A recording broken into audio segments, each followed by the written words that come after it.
तर मुख्यमंत्री फडणवीसांनी गोपीचंद पडळकरांना फोन केला। जयंत पाटलांवरील टीकेनंतर फडणवीसांनी पडळकरांना फोन केलेला आहे। फडणवीसांनी अशा प्रकारची वक्तव्ये टाळण्यास पडळकरांना सांगितलंय।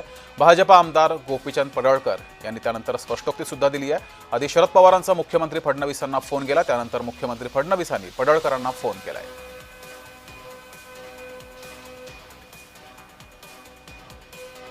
राज्याचे मुख्यमंत्री माननीय देवाभाऊंचा मला फोन आला होता आणि या संदर्भामध्ये अशी वक्तव्य करू नका अशा पद्धतीची सूचना मला माननीय मुख्यमंत्री महोदयांनी दिलेली आहे।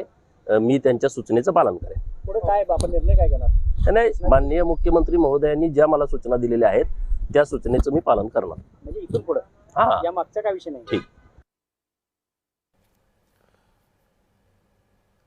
तर गोपीचंद पडळकर यांनी जयंत पाटील यांच्यावर खालच्या शब्दात टीका केली।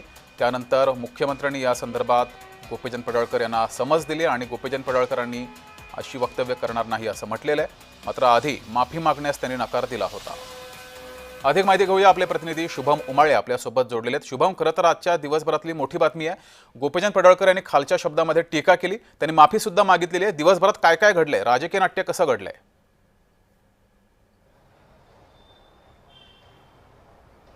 जगदीश, आजच्या दिवसातली ही सर्वात मोठी बातमी आहे की शरद पवारांनी थेट मुख्यमंत्री देवेंद्र फडणवीस यांना दूरध्वनीवरनं संपर्क केला होता आणि त्याचं कारणही तितकंच मोठं होतं।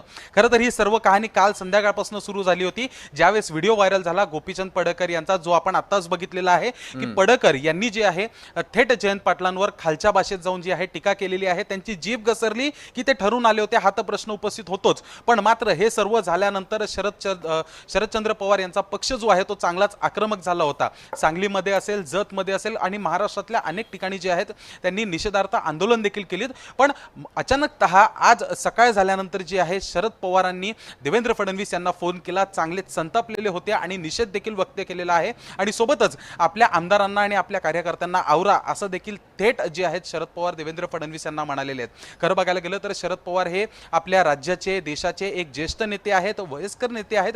त्यांचा अनुभव खूप दांडगा आहे आणि अनेकदा ते मुख्यमंत्री असतील किंवा मग संबंधित कोणतीही वरिष्ठ व्यक्ती असेल त्यांना फोन करून अनेकदा अनेक गोष्टी सुचवत असतात। ते कृषी मंत्री देखील होते, केंद्रीय कृषी मंत्री, त्यामुळे अनेक मोठा अनुभव जो आहे तो त्यांच्या पुढे आहे। पण आज मात्र त्यांच्यावर अशी वेळ आली की भारतीय जनता पक्षाचा एक आमदार थेट त्यांच्या एका माजी प्रदेशाध्यक्षाबद्दल अशा पद्धतीने वक्तव्य करतो, तर शरद पवारांना फोन करावा लागला आहे आणि कुठेतरी राजकारण हे खरंच गचाळ होत चाललेलं आहे का, हा देखील प्रश्न उपस्थित होत आहे की अशा पद्धतीची वक्तव्य ही खरं तर आपण निजी जीवनात देखील बोलत नाही, तर थेट इतक्या मोठ्या लोकांसमोर, कार्यकर्त्यांसमोर गोपीचंद पडळकर कसं मात्र बोलून गेले। पण त्याच्यानंतर ज्यावेळेस देवेंद्र फडणवीस यांच्यासोबत दूरध्वनीवरून संपर्क झाला, त्यानंतर स्वतः फडणवीसांनी जे आहे पडळकरांना संपर्क केला आणि त्यानंतर त्यांची भूमिका काय आहे ही देखील आता आपण बघितली आहे। येणाऱ्या काळात अशाच गोष्टी सुरू राहतील की थांबतील, याच्यातनं काही समज एक मोठा निघतो का हे पाहणं महत्त्वाचं असणार आहे। पण आजच्या दिवसाची ही सर्वात मोठी बातमी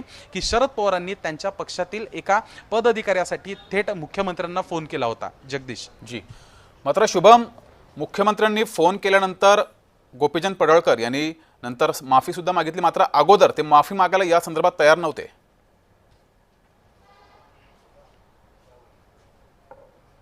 अर्थातच मागे विधान भवनमध्ये जे प्रकरण झालं असेल किंवा आत्ता देखील ते माफी मागायला तयार नव्हते, तर त्यामुळे कुठेतरी विरोधक असं म्हणतात की सत्तेचा माज आलेला आहे काही आमदारांना किंवा काही लोकांना, त्याच्यातलाच हा प्रकार आहे का, हा देखील एक थेट प्रश्न निर्माण होतो आणि उपस्थित होतो। पण ज्यावेळेस मुख्यमंत्र्यांनी फोन केला त्यानंतर त्यांनी माफी तर मागितली, पण याआधी का नाही, किंवा मग प्रत्येक वेळेस पक्षातील वरिष्ठ हेच मध्ये पडल्यानंतर आपण समजा समजूत घेणार आहोत त्याच्यातनं किंवा मग माघार घेणार आहोत का, हे एक काही महत्त्वाचे मुद्दे जे आहेत जे सत्तेच्या पक्षातले आहेत जे उपस्थित होत असतात। जगदीश, धन्यवाद शुभम दिलेल्या माहितीबद्दल।